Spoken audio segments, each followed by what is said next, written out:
स्वागत है आपका स्मार्ट सिटी गाइड में। आज की इस वीडियो में बात करेंगे मिस्टर नितिन गडकरी द्वारा 11 जुलाई 2021 को उद्घाटन किए गए भारत के फर्स्ट एलएनजी पंप के बारे में। Union transport minister mister Nitin Gadkari ने भारत के first private liquefied natural gas pump अर्थात एलएनजी पंप का उद्घाटन महाराष्ट्र के नागपुर में किया। गडकरी जी ने कहा कि एलएनजी एक क्लीन और कॉस्ट इफेक्टिव फ्यूल है और इस फ्यूल के इस्तेमाल से लॉजिस्टिक्स कॉस्ट में कमी आएगी। इसके साथ ही पर्यावरण में प्रदूषण की मात्रा में भी कमी आएगी। गडकरी जी ने कहा कि एलएनजी भविष्य का ईंधन होगा और यह फ्यूल ट्रांसपोर्ट सेक्टर में एक नई क्रांति लाएगा। हमारे देश के पहले एलएनजी पंप को वैद्यनाथ आयुर्वेदिक ग्रुप द्वारा स्थापित किया गया है, जिसका निर्माण नागपुर जबलपुर हाईवे के नजदीक कामटी रोड पर किया गया है। आपको बता दें कि हमारे देश का 80% यातायात और 50% आवागमन वाहनों पर ही निर्भर है और इन वाहनों में अधिकांशतः पेट्रोल और डीजल का उपयोग किया जाता है।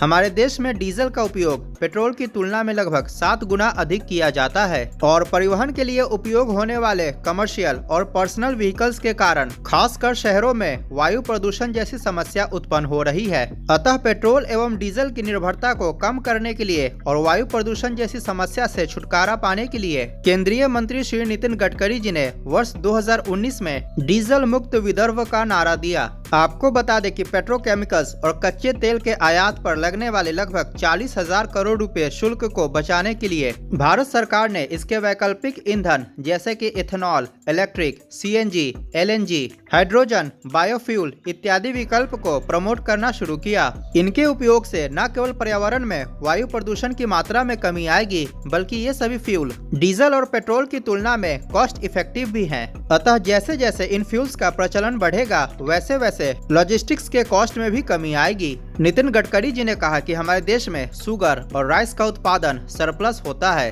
अर्थात खपत से ज्यादा उत्पादन किया जाता है। अतः इस सरप्लस प्रोडक्ट्स का इस्तेमाल बायोफ्यूल के निर्माण में किया जा सकता है, जिससे कि किसानों को डायरेक्ट लाभ होगा। इसके साथ ही वायु प्रदूषण में भी कमी आएगी। एलएनजी अर्थात लिक्विफाइड नेचुरल गैस, जिसको हिंदी में द्रवित प्राकृतिक गैस कहा जाता है, एक नया ईंधन है जो कि अत्याधुनिक तकनीक से बनाया गया है। यह ऐसा प्राकृतिक गैस है जिसको -162 डिग्री सेंटीग्रेड पर क्रायोजेनिक तकनीक से द्रवीकृत किया जाता है। रंगहीन और गंधहीन एलएनजी एक पर्यावरण अनुकूल ईंधन है जो बिल्कुल भी विषैला नहीं है। जून 2020 में भारत सरकार ने एक डीरेगुलराइजेशन अधिसूचना के तहत निजी संस्थानों को भी भारी ट्रक एवं अंतर्राज्यीय बसों को भी एलएनजी सेवाएं प्रदान करने का अधिकार दिया। एलएनजी योजना के अंतर्गत हाईवे किनारे एलएनजी स्टेशंस बनाकर भारी वाहन जैसे कि बसों और ट्रकों को प्राकृतिक गैस से चलाया जाएगा और इस योजना की आपूर्ति के लिए सर्वप्रथम वैद्यनाथ आयुर्वेदिक ग्रुप द्वारा निवेश किया गया और एलएनजी स्टेशन का निर्माण किया गया और इस कंपनी को एलएनजी स्टेशन निर्माण में निवेश करने के लिए प्रोत्साहित करने का सबसे महत्वपूर्ण कार्य श्री नितिन गडकरी द्वारा किया गया है एवं भविष्य में और भी कंपनियां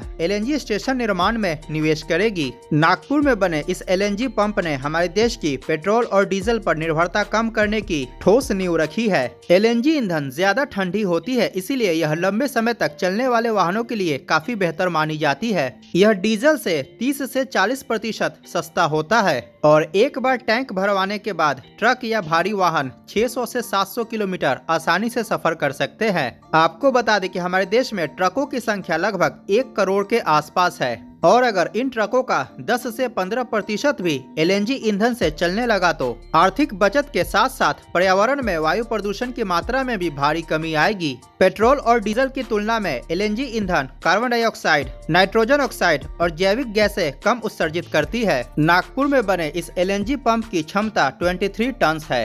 वर्तमान में 60 व्हीकल्स प्रतिदिन इस एलएनजी पंप से ईंधन भरवा सकते हैं और वैद्यनाथ कंपनी का कहना है कि भविष्य में इसकी क्षमता को बढ़ाकर प्रतिदिन 120 व्हीकल्स कर दिया जाएगा। आपको बता दें कि वर्तमान में 1 लीटर एलएनजी फ्यूल की कीमत लगभग 62 रुपए है, अर्थात 62 रुपीज पर लीटर। आज के डेट में किसी भी बस या ट्रक को एलएनजी इनेबल होने में लगभग 10 लाख रुपए का एक्सटर्नल कॉस्ट आएगा। इतना ही नहीं, इस 10 लाख रुपए हुए खर्चे को वाहन मालिक 10 से 11 महीनों के भीतर आसानी से रिकवर कर सकते हैं। इसके बाद आगे का पूरा प्रॉफिट होगा और सबसे बड़ी बात, एलएनजी ईंधन से चलने वाले इंजन डीजल के मुकाबले काफी ज्यादा दिनों तक चलेंगे। डीजल से चलने वाली रेलगाड़ियों में भी एलएनजी ईंधन का इस्तेमाल किया जा सकता है। वैद्यनाथ आयुर्वेदिक ग्रुप ने नितिन गडकरी जी के विजन पर विश्वास करते हुए संपूर्ण भारत में एलएनजी स्टेशंस के निर्माण के लिए 10,000 करोड़ रुपए निवेश करने का फैसला किया है। अर्थात निश्चित तौर पे निकट भविष्य में ट्रांसपोर्ट सेक्टर में क्रांति आने वाली है। आज के वीडियो में इतना ही। अगर वीडियो पसंद आया हो तो लाइक करें और चैनल को सब्सक्राइब करना बिल्कुल ना भूले। मिलते हैं अगली वीडियो में। जय हिंद, वंदे मातरम।